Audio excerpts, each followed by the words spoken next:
గారు భవిష్యత్తును అంటే 2047 విజన్ లక్ష్యంతో రేవంత్ రెడ్డి గారు ముందుకు పోతున్నారు. అక్కడ ఒక పెద్ద గ్లోబల్ సమ్మిట్ కూడా పెట్టారు. అక్కడే ఫ్యూచర్ సిటీలో అంత విజన్తో కొత్త నగరాన్ని ఒక హైదరాబాద్, సికింద్రాబాద్, సైబరాబాద్ ఉన్నాయి.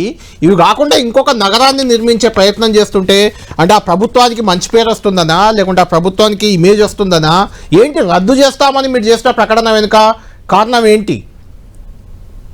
ఇప్పుడు రాష్ట్ర ప్రభుత్వాన్ని నడిపేటువంటి వాళ్ళు ఎవరైనా సరే ఒక విధానం ఈ రోజు అమలు చేసినప్పుడు అది భవిష్యత్ తరాలకు ఏ రకంగా ఉపయోగపడాలని, తర్వాత ప్రస్తుత అవసరాలకు ఏ రకంగా ఉపయోగపడుతుంది అని చెప్పని ఒక నిశ్చితమైనటువంటి ఒక అవగాహనతో ఒక విశ్లేషణతో విధి విధానం పట్టుకురావాల. దురదృష్టం తలా తోకా లేనటువంటి ఒక విధానాలతో నిజాం హైదరాబాద్ కట్టిండు, చంద్రబాబు నాయుడు సైబరాబాద్ కట్టిండు, రేవంత్ రెడ్డి ఫ్యూచర్ సిటీ కట్టిండు అని చెప్పని ఒక పేరు తెచ్చుకోవడం కోసం అన్నట్లుగా ఇవాళ ఫ్యూచర్ సిటీ నిర్మాణం కంప్లీట్ చేయని అన్న. చెప్పండి నా ఫ్లోర్ మీరు తర్వాత చెప్పండి. ఓకే పోయింది, నా ఫ్లో అయిపోయింది మీకు చెప్పడానికి. అయితే అన్న వీళ్ళు ఈ రకమైనటువంటి ఒక తలాతోకా లేనటువంటి ఒక విధానాలతో ఒక అర్బన్ డెవలప్మెంట్ పాలసీ పైన పరిపూర్ణమైన అవగాహన లేకుండా ఇవాళ హైదరాబాద్ నగరమే నానా రకాలైనటువంటి ఇబ్బందులకు ఎదురవుతుంది. ఉన్నటువంటి ఒక హైదరాబాద్ ను గత 2-2.5 సంవత్సరాలుగా పూర్తిగా కూడా మూలకు పడేసినారు. ఇన్ఫ్రాస్ట్రక్చర్ విషయంలో గానీ, ట్రాఫిక్ విషయంలో గానీ, డ్రైనేజ్ విషయంలో గానీ, డ్రింకింగ్ వాటర్ సప్లై విషయంలో గానీ, నాలాల విషయంలో గానీ పూర్తిగా మళ్ళా 2014కు ఉన్నటువంటి ఒక పరిస్థితికి నెట్టివేయబడతా ఉన్నది.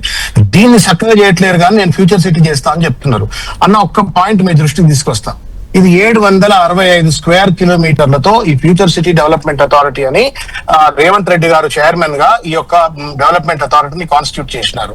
765 స్క్వేర్ కిలోమీటర్లు అంటే గత జిహెచ్ఎంసీ మనకు 150 డివిజన్లు ఉన్నటువంటి ఒక హైదరాబాద్, సికింద్రాబాద్ ఇంకా తదితర పెరిఫెరల్ గా ఉన్నటువంటి ఒక జిహెచ్ఎంసీ పరిధి 750 స్క్వేర్ కిలోమీటర్లు.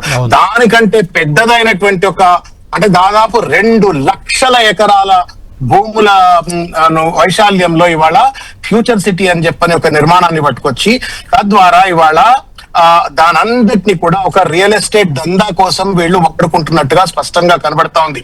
ఈ విషయాలు బయటికి రావట్లేవు.